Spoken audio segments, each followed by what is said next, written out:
Hello everyone and welcome to another Starcraft 2 video. For this one we're doing a build tutorial for my Proxy Thor rush cheese. And when I say mine, it's not really mine. This is an idea I saw when I was watching a rough stream.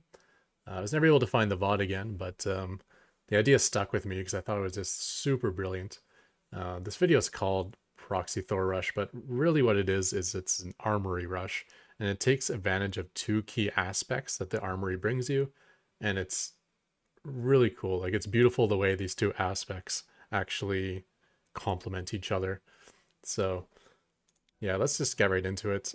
Again, I'm not sure if this build order is similar or not similar to what Ruff did in the past, as I kind of had to mimic it myself, but the idea of floating a factory into the opponent's base and taking advantage of a fast armory is going to be the same. So first SCV built by the command center is going to build a supply depot. And then you're going to take a gas right away. I think I was typing or something inside, so I wasn't doing that quickly, but yeah. Gas. This SCV, you want to send it across the map, kind of in a long way. Don't go through the middle, because you don't want to get spotted. And end up behind the Protoss base somewhere, like over here. Because you want to float the factory into his base. Next is going to be a barracks at the ramp. And then it's going to be the second gas. And you're going to want to saturate these gas as quickly as possible.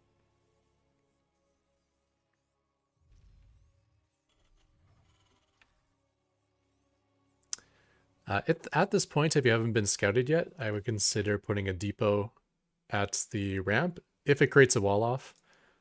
Obviously, in this configuration, putting a depot here does not create a wall off, but I think it's worth it to build the second depot early if you can deny scouting. I think a normal gateway probe scout though would have already arrived by now.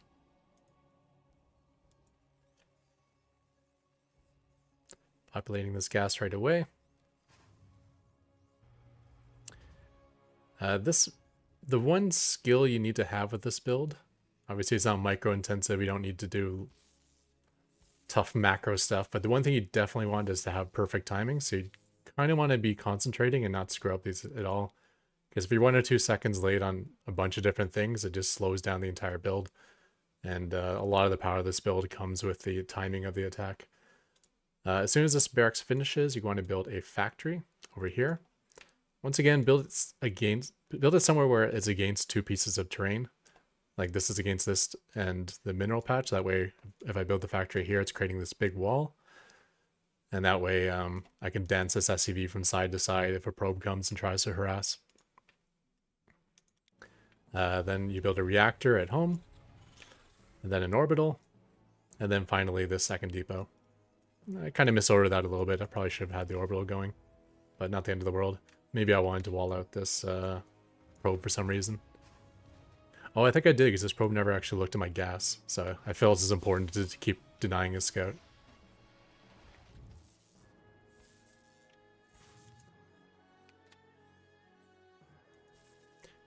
Yeah, and once this reactor finishes on the barracks, we're going to create 2 Reapers. Their job is to find this probe that's probably on the side of the map, kind of check around your 3rd and 4th and stuff, and try to kill it off. And then they're going to head across the map and act as a distraction for the factory. When the factory itself finishes, we're going to immediately float into the enemy base, and we're going to build an armory.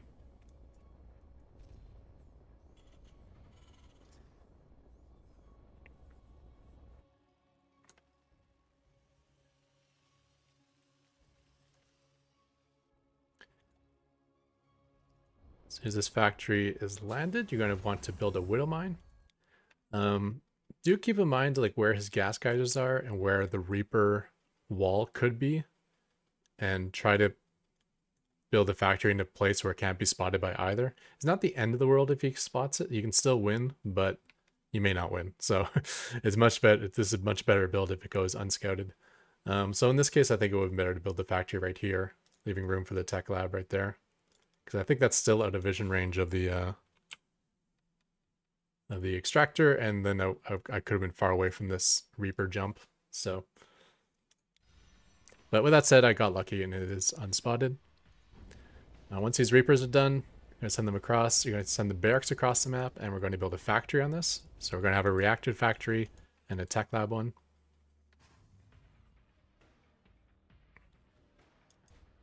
Looks like I was able to find that probe.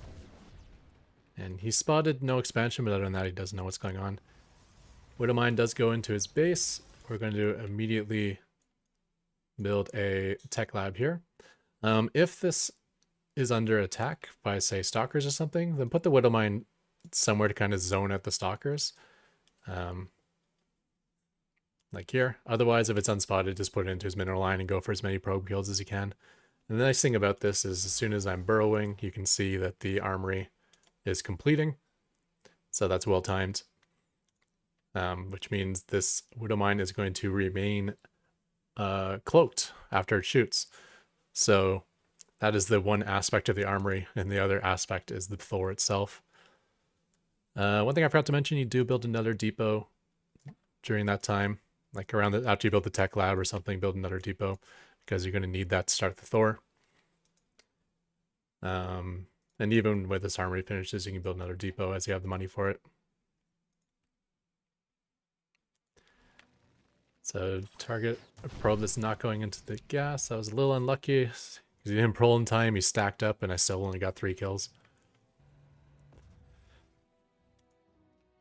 Reapers are coming in now. So again, once again, if you had like a couple stalkers shooting at the factory, these Reapers are here to draw him away. Now this guy does have shield batteries in his middle line, but this is going to be rare. Usually these Reapers are going to start going ham on the probes, and he'll be forced to pull at least one of his gateway units to deal with the Reapers. And that's why it's important to keep these Reapers alive. You know, if you can lose a Reaper and kill 2 more probes, don't take that trade. Just keep them alive, because their job is not to harass. Their job is to distract the gateway units. That's really the only purpose they have. As soon as this tech lab is done on the factory, we're going to immediately start a Thor, which I think I botched this game. Yeah, there we go, finally. And then pull SCVs. Depending on where your mineral bank's at, pull somewhere between 7 to 10 SCVs, I think, because you can afford that many. The reactor factory is going to start pumping out widow mines if I can macro better. Looks like I'm busy, again, distracting with the Reapers.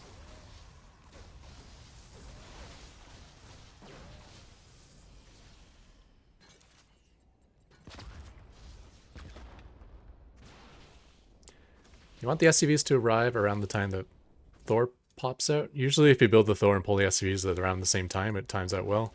In this case, I had to buy myself a little bit of time.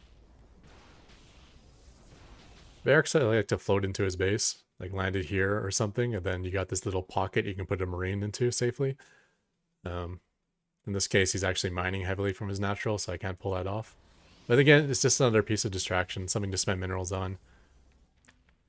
Sometimes you transition out of this build, in which case, if these Marines are picking up a bunch of probe kills, that's pretty good. Thor did pop out. All these SCVs we want to put on auto repair and try to surround that Thor as best as possible. Especially if he's pulling probes, you want to make sure you surround your Thor before the probes can surround your Thor. In this case, we're going after the Artosis pylon. And there's almost certainly at this point in the game always going to be an Artosis pylon. That's really key to take out.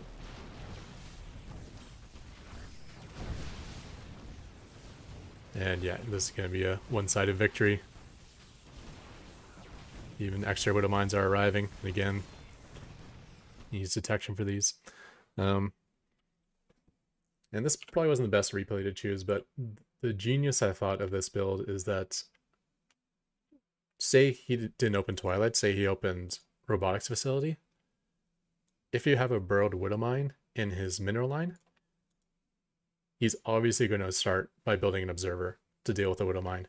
And that's great, because then when your Thor comes out, he's going to have 0 to 1 immortals only, because he opened with an observer. If you get a break in the action too, you can swap your Thor over to high impact mode. That allows them to kill single units faster, even for light units. And you can scan and kill the observer. Because anytime you kill an observer, then these widow mines are just going to be crazy strong. And of course, if he has to rebuild the observer, he's not building more immortals. And yeah, that's more or less the build. Sometimes this gets spotted, and if you open 2 gates and use chronoing stalkers, it's going to put so much firepower on this factory that you have to pull away. But it's still not an unlosable game. You can float it down to the low ground, say here, and build a tech lab and start Thor production. When you do that, you're going to be floating a little bit of money. So what I'd suggest is immediately get vehicle armor when you float the factory. And when you build the tech lab, not only start the Thor, but start drilling claws as well. And then you can do a secondary push where you go with drilling claw, widow mines, your first Thor, and a bunch of SCVs, and you do a frontal push on his base.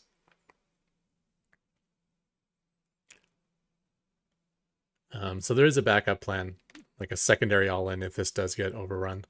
But yeah, if it's not spotted, which on a lot of maps you can get away with it not being spotted, then you're fine. If the Reapers distract him enough, then you're fine. Oftentimes Protoss will shoot down the tech lab rather than the factory itself, in which case you're fine as well, because it's as long as you start your Thor before the tech lab dies, which you're going to, losing the tech lab doesn't matter that much. It just delays the second Thor, but usually the game is won or lost on the first Thor.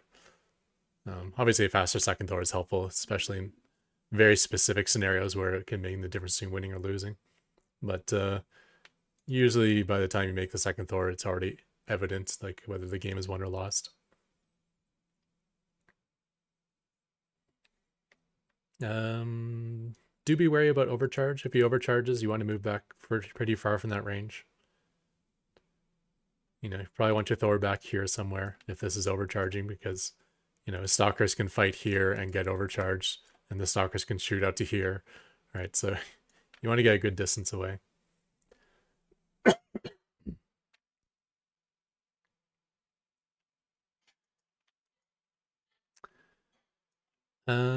When the Thor pops, it's maybe a good idea to bring the Reapers over to fight with the Thor, actually. Just kind of right-click them onto the Thor. And that way, if you're starting to face like a big probe surround, you can start popping the probes up in the air. Maybe even buy some surface area to get your SCVs repairing. Because especially if he has an immortal, the repair is very important. So if you get surrounded by probes and then you're getting shot by an immortal, the Thor is just going to die really fast, and you need to get the SCVs to have surface area. You may actually want to leave SCVs off of auto repair now that I say that. Because if it's a situation like this where one of these SCVs is weak, then if you right click the Thor, they're not actually going to surround the Thor. They're going to say, yeah, I see the Thor, but let me repair this one SCV first. And yeah, not much more in the way of tips. This is a pretty quick, cheesy build.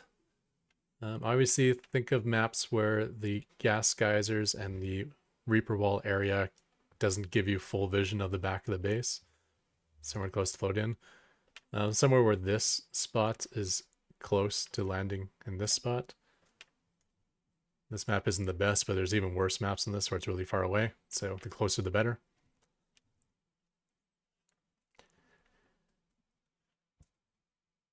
And yeah, that's about it. Definitely make sure you hotkey both these factories. I make that mistake sometimes because you do want to keep the production going. It's very easy to get tunnel vision on like microing your Thor and placing your widow mines correctly and repairing the Thor, then you'd end up not macroing.